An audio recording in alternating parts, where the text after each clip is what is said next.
Welcome to a special episode of Behind the Scenes, a weekly program unveiling the biggest political developments in Somali politics.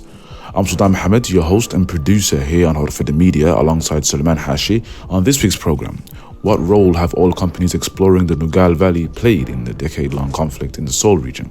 This is the topic on the program today. We hope you find this program very informative. Please like, share, and for similar content, do subscribe to HORUFADHI Media. Also, do subscribe to HORUFADHI Media Group second channel, known as HORUFADHI TV, where you can find other exclusive programs such as Mahahe Salah and the African Weekly Roundup, among other programs. And last but not least, do follow myself, Sultan Mohammed, Sulman Hashi, Yasin Abdi, and the wider HORUFADHI Media team on our social media platforms that should appear on the screen any moment.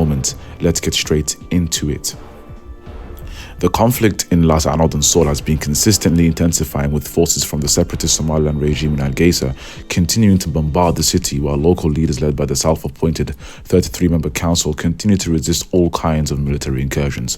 However, since the beginning of March, there have been light and low-intensity exchanges of gunfire in the north of the city, where Somaliland and SSC Khartoum fighters have been facing each other. Both sides have been receiving support, with the former receiving police reinforcements and the latter receiving support from other clan militias. In a statement released by Medicine Sans Frontier on the 1st of March, the medical aid organization confirmed that the main hospital in Las Anod it supported has been bombed at least 4 times in 3 weeks. The humanitarian situation of the thousands of internally displaced individuals from Las Anod displaced by the attacks of the Somaliland army on the town is dire. Witnesses in Calabaid stated that many have no shelter, food and water are short, many suffer from diarrhea, and there's just not enough help.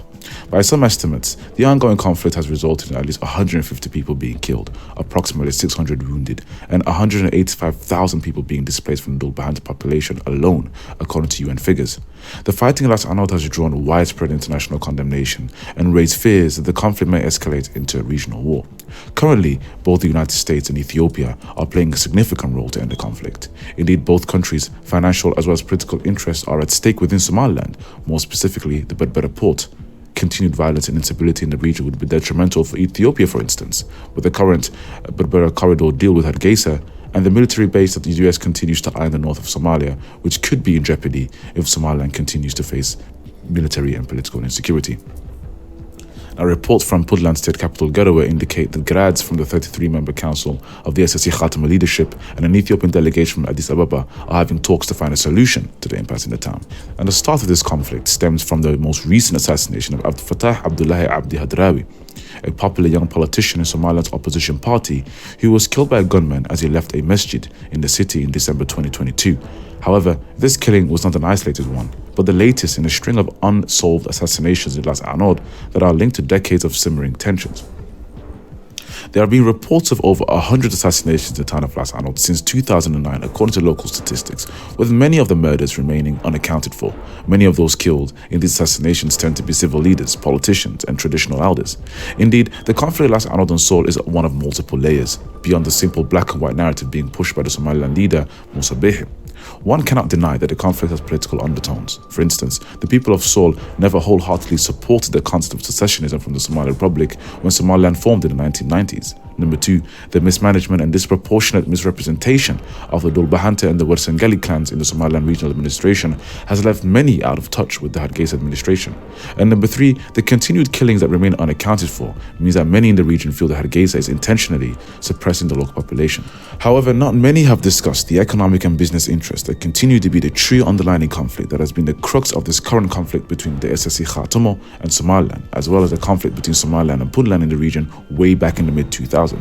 Now, for a decade now, the issue of oil in the northern coast of Somalia has been at the forefront of political and social endeavors in the region. In 2020, Norwegian seismic survey company TGS estimated that the Somali basin as a whole likely holds offshore reserves of about 30 billion barrels of oil, with additional onshore reserves, although land estimates are considerably less consistent. Now, the assessment would place Somalia's reserves at about the same level as Kazakhstan, which would give the area the 18th or 19th largest reserve globally, as assessed in 2016.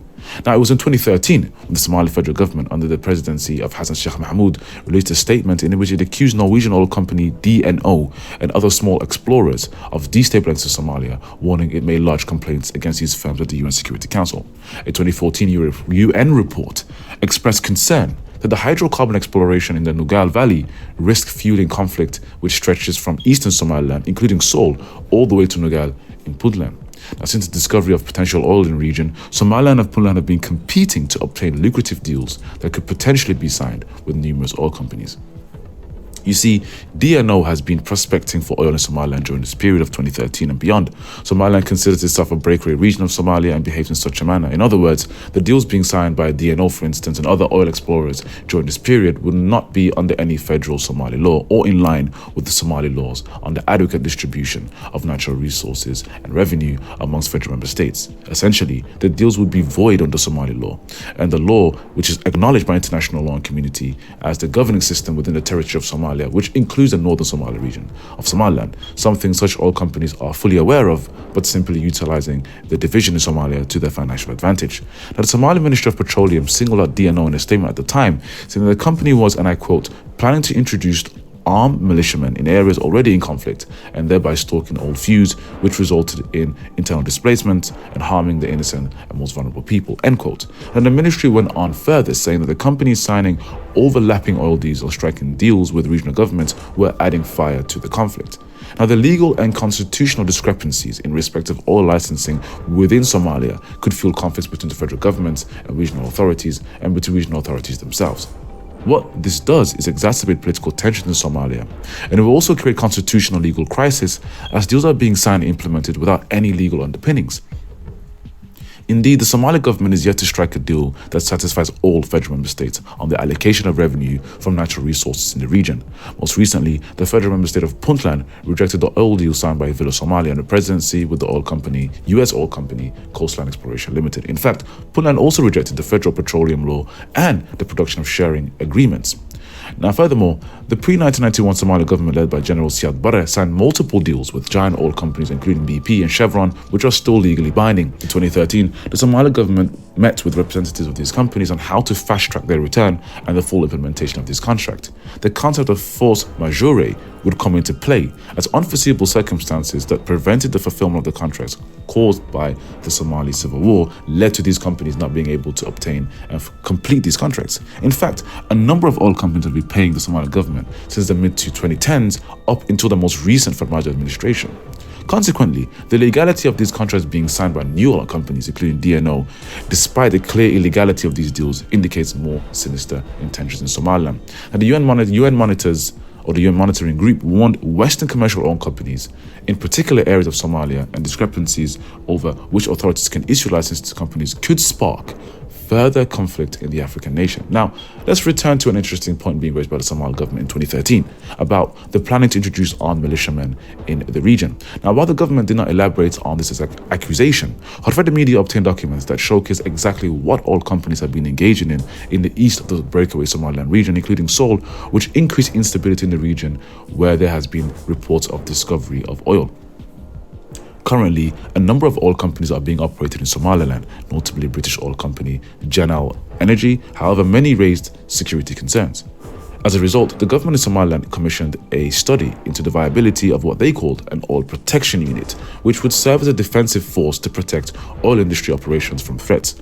Now, some oil companies are not even willing to operate in Somaliland without the deployment of these OPUs or oil protection units. Now, for instance, Sterling Energy, which is a junior part of Janel in the Otherwain block, delayed operations until an oil protection unit is established.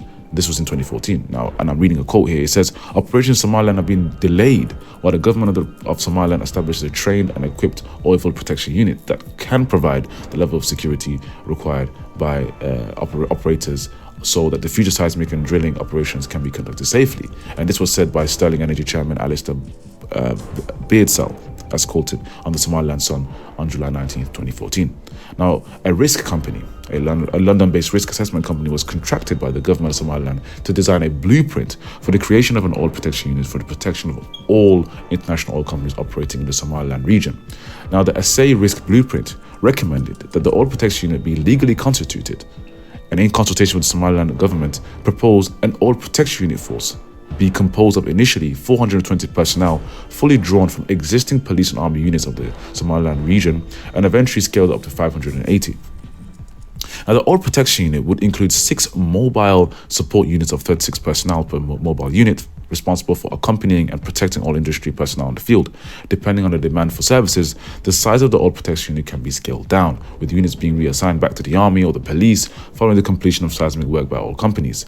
At full force, 580 personnel, 2 separate seismic operations can be supported. However, the main question was and continues to be how Somaliland would maintain clan neutrality of the OPU. For instance, there have been historical clan disputes in the Sool region and eastern Somaliland between regional clans.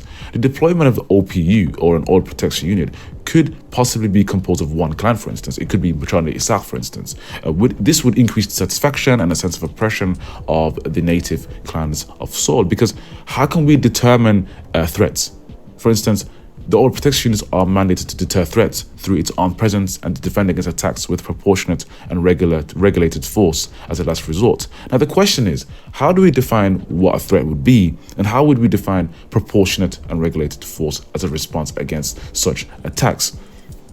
Now, according to an SA Risk, which is a risk company based in London that's supporting the Somaliland government, the oil protection unit itself would collect its own intelligence on local security conditions pertaining to oil industry activities, as well as rely on inputs from other Somaliland security forces. Now, but the question is how these threats are going to be identified and how would mistakes be rectified have not been made clear. For instance, if the OPU killed innocent civilians, if they utilized their power to, influence the regional political dynamic or demographics, for instance, what legal or political avenues would be available for the locals to seek justice?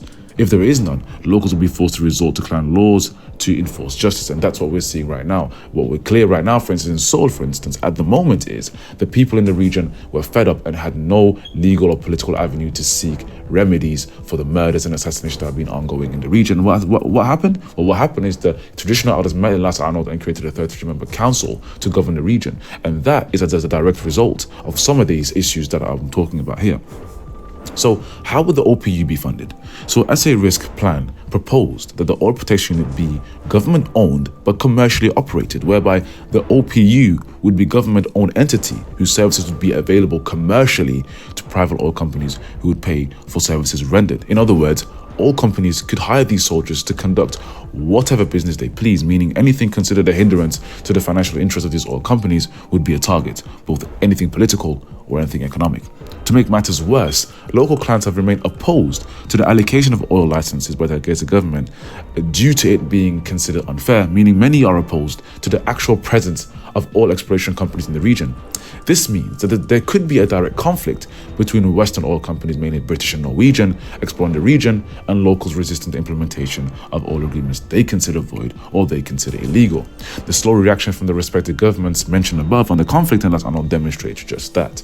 Ultimately, what we can see already on a political level is while the basic seismic work is being focused in areas that are less controversial, over the long run, it's becoming more and more evident that such activities will extend into more controversial areas. Because look, DNO, General Energy, these companies were focusing for the last 10 years on areas that there are no disputes because they want to go to peaceful areas. But ultimately, to complete the entire review, they have to go to areas where there are disputes, where there are disagreements, such as the NDO license contested by Puntland Mogadishu, Khatama, a Dulbahanti clan-based political organization, which is currently attempting to become a federal member state in itself. And all of these authorities have been claiming sovereignty over parts of Sool over the last decade.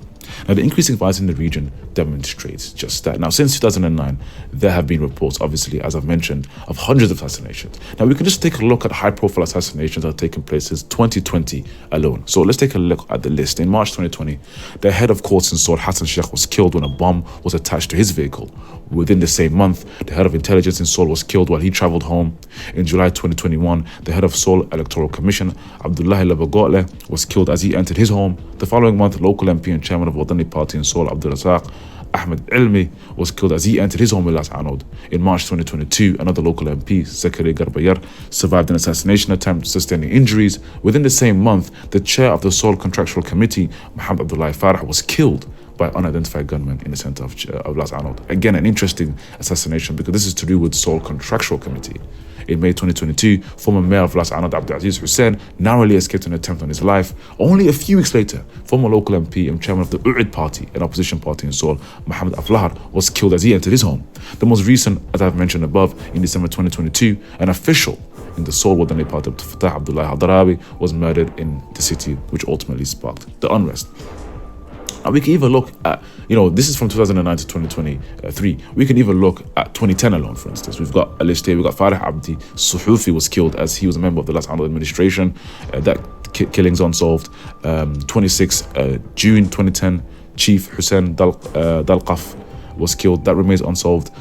July 8th, 2010, Saleh Bandere, a respected elder that built multiple educational institutions, was also assassinated. This remains unsolved. Now, many are questioning what role have Somaliland's oil protection units played in these killings? Are Western oil companies utilizing soldiers for hire in Somaliland to kill any political opposition, which could jeopardize lucrative deals signed with separatist regime in Hargeisa? For example, if in the current predicament, SSC Khatamah region became a new federal member state, then oil companies that signed deals with Hargeisa would not be able to implement such deals in the Nugaal Valley no more. They wouldn't be able to go to Sool no more and continue their seismic surveys. So, of course, it's within their interest that Somaliland remains as it is, and the SSC Khatamah region remains as part of Somaliland as it currently stands. And the federal government of Somalia, the UN Monitoring Group in Somalia, as well as the UN Security Council, must look into this matter with urgency.